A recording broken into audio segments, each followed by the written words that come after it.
Hi there. So with the pandemic, I've been seeing a lot of celebrities reading books for children because, kids are out of school and it's nice to read to kids. Well, apparently I'm just a big kid at heart because I love being read to and I love reading out loud, and haven't had anybody do that for me for many, many years.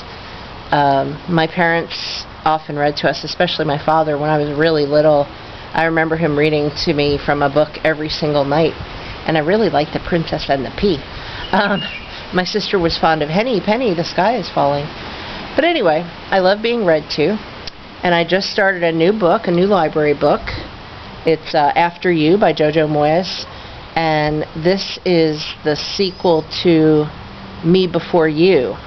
Now, if you haven't read Me Before You, that's okay, because you'll get the gist of what happened in the first book in this one. But I thought I would read to you from this book, because it's very good. Jojo Moyes is a great writer.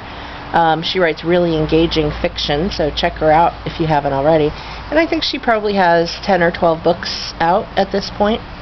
She is from the UK, and so this book is based in the UK, partially in London, and then I think it goes somewhere in North England. But anyway, without further ado, After You by Jojo Moyes, Chapter 1.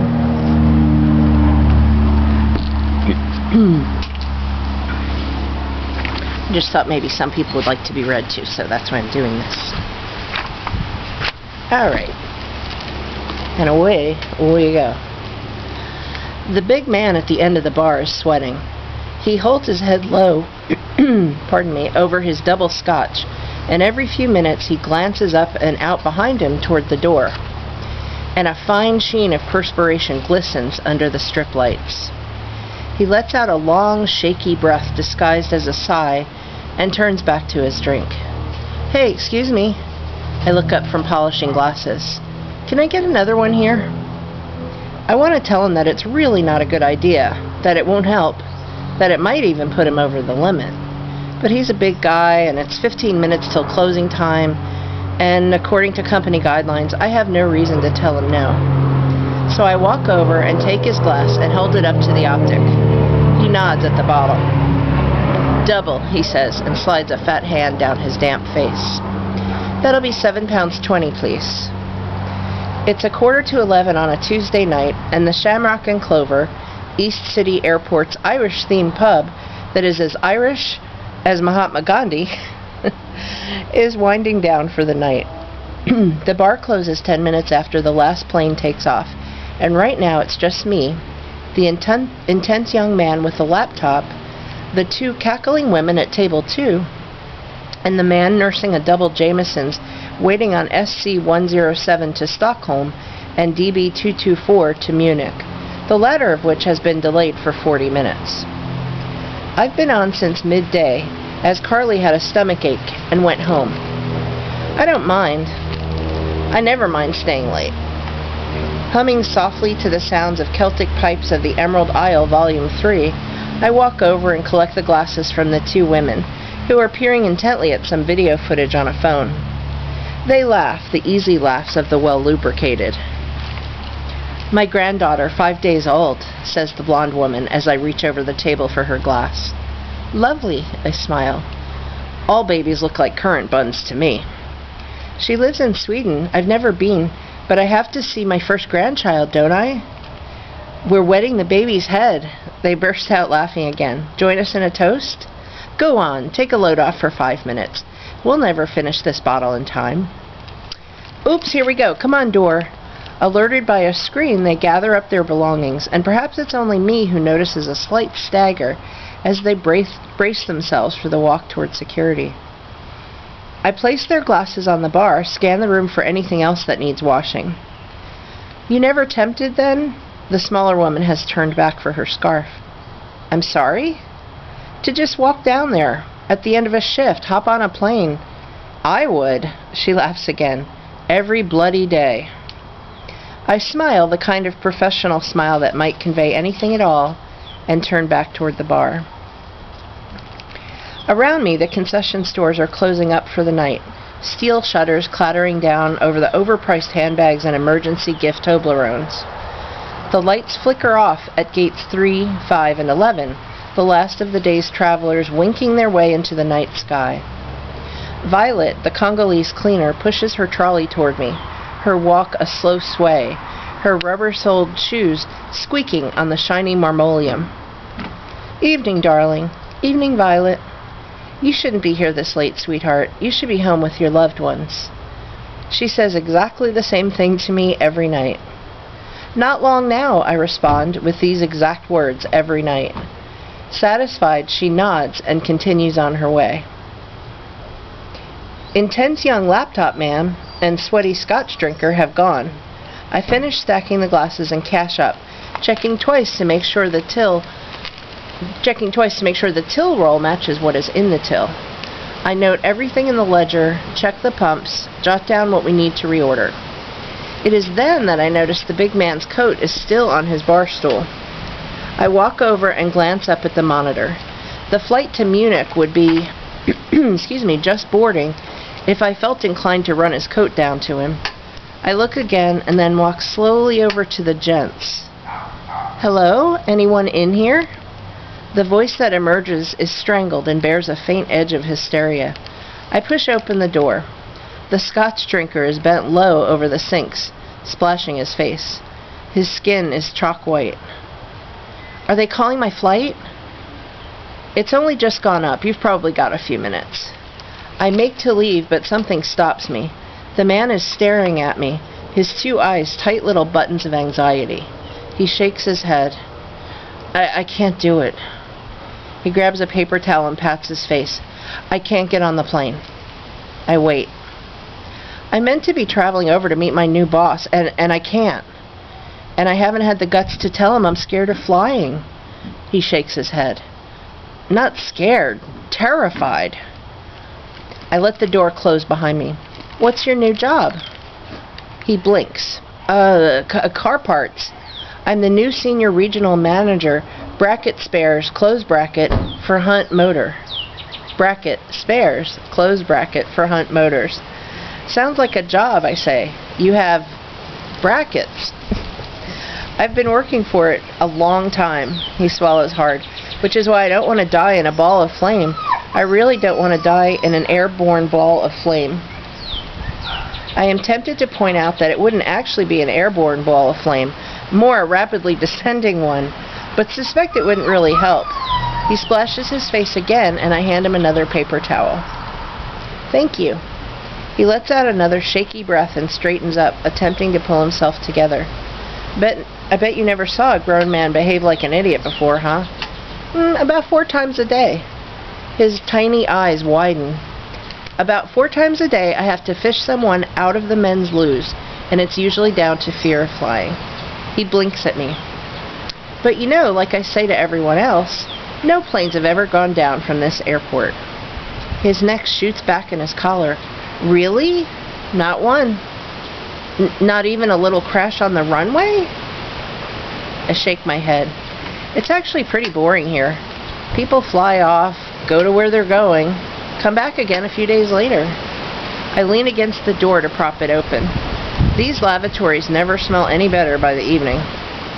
And anyway, personally, I think there are worse things that can happen to you. Well, I suppose that's true. He considers this and looks sideways at me. 4 a day, huh? Sometimes more. Now, if you wouldn't mind, I really have to get back. It's not good for me to be seen coming out of the men's loos too often. He smiles, and for a minute, I can see how he might be in other circumstances. A naturally ebullient man, a cheerful man, a man at the top of his game of continentally manufactured car parts. "You know, I think I hear them calling your flight. You reckon I'll be okay?" "You'll be okay. It's a very safe airline. And it's just a couple of hours out of your life. Look, SK491 landed 5 minutes ago. As you walk to your departure gate, you'll see the air stewards and stewardesses coming through on their way home. And you'll see them all chatting and laughing. For them, getting on these flights is pretty much like getting on a bus. Some of them do it 2, 3, 4 times a day. And they're not stupid. If it wasn't safe, they wouldn't get on, would they?" "Like getting on a bus," he repeats. probably an awful lot safer. Well, that's for sure. A lot of idiots on the road. I nod. He straightens his tie, and it's a big job. Shame to miss out on it for such a small thing. You'll be fine once you get used to being up there. Maybe I will. Thank you. Louisa, I say. Thank you, Louisa. You're a very kind girl. He looks at me speculatively.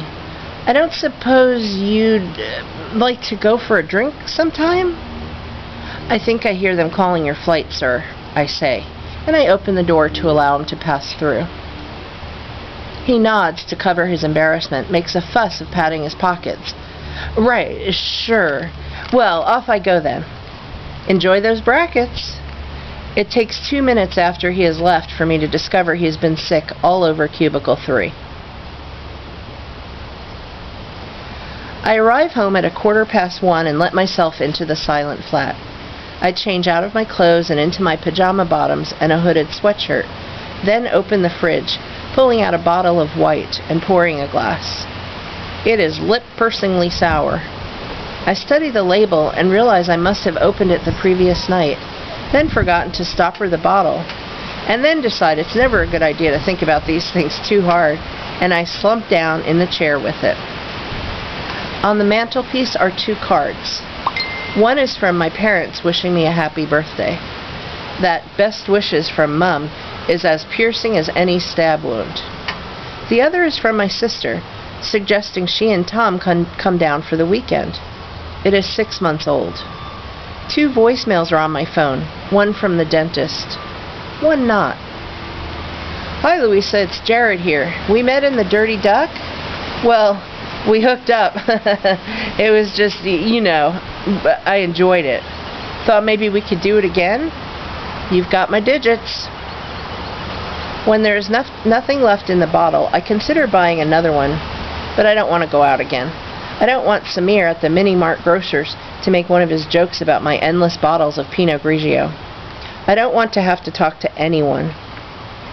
I am suddenly bone-weary, but it's the kind of head-buzzing exhaustion that tells me that if I go to bed, I won't sleep. I think briefly about Jared and the fact that he had oddly shaped fingernails. Am I bothered about oddly shaped fingernails? I stare at the bare walls of the living room and realize suddenly that what I actually need is air. I really need air. I open the hall window and climb unsteadily up the fire escape until I'm on the roof.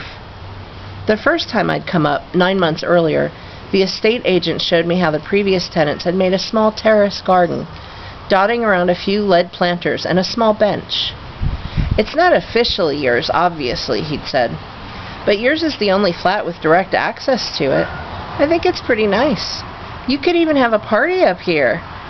I had gazed at him, wondering if I really looked like the kind of person who held parties. The plants have long since withered and died. I'm apparently not very good at looking after things. Now I stand on the roof staring out at London's winking darkness below.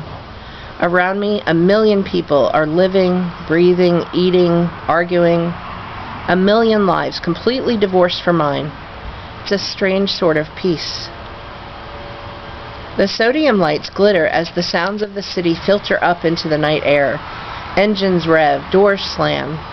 From several miles south comes the distant brutalist thump of a police helicopter, its beam scanning the dark for some vanished miscreant in a local park. Somewhere in the distance, a siren wails. Always a siren. Won't take much to make this feel like home, the real estate agent had said. I had almost laughed. The city feels as alien to me as it always has. But then, everywhere does these days. I hesitate, then take a step out onto the parapet, my arms lifted out to the side, a slightly drunken tightrope walker.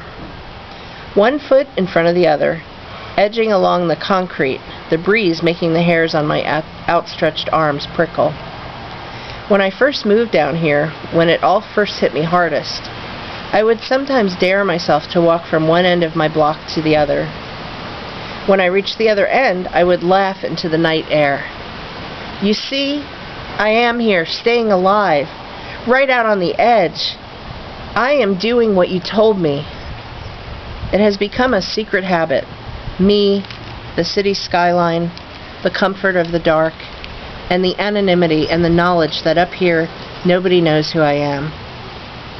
I lift my head, feel the night breezes, hear the sound of laughter below and the muffled smash of a bottle breaking. See the traffic snaking up toward the city, the endless red stream of taillights, and automotive blood supply. It's always busy here, above the noise and chaos. Only the hours between 3 to 5 a.m. are relatively peaceful, the drunks having collapsed into bed, the restaurant chefs having peeled off their whites, the pubs having barred their doors. The silence of those hours is interrupted only sporadically by the night tankers, the opening up of the Jewish bakery along the street, the soft thump of the newspaper delivery vans dropping their paper bales. I know the subtlest movements of the city because I no longer sleep. Somewhere down there, a lock-in is taking place in the White Horse, full of hipsters and East Enders, and a couple are arguing outside. And across the street, the General Hospital is picking up the pieces of the sick and the injured, and those who have just barely scraped through another day. Up here is just the air and the dark, and somewhere the FedEx freight flight from LHR to Beijing, and countless travelers, like Mr. Scotch Drinker, on their way to somewhere new. 18 months. 18 whole months. So when is it going to be enough, I say into the darkness. And there it is. I can feel it boiling up again, this unexpected anger. I take 2 steps along, glancing down at my feet. Because this doesn't feel like living. It doesn't feel like anything. 2 steps. 2 steps more. I will go as far as the corner tonight. You didn't give me a bloody life, did you? Not really. You just smashed up my old one. Smashed it into little pieces. What am I meant to do with what's left? When is it going to feel... I stretch out my arms, feeling the cool night air against my skin, and realize I'm crying again. Fuck you, Will, I whisper. Fuck you for leaving me. Grief wells up again like a sudden tide, intense, overwhelming. And just as I feel myself sinking into it, a voice says from the shadows, I don't think you should stand there. I half turn and catch a flash of a small, pale face on the fire escape. Dark eyes wide open. In shock, my foot slips on the parapet, my weight suddenly on the wrong side of the drop. My heart lurches a split second before my body follows, and then, like a nightmare, I am weightless in the abyss of the night air, my legs flailing above my head as I hear the shriek that may be my own. Crunch. And then all is black. And thus ends Chapter 1 of After You. We'll have Chapter 2, I don't know, maybe tomorrow, maybe later today, maybe later this week. I don't know. I hope everyone is staying safe and healthy and happy. And if you need to reach out to me, please do. Put a comment in the comment section below, and I'll write back to you. All right, everybody. Bye.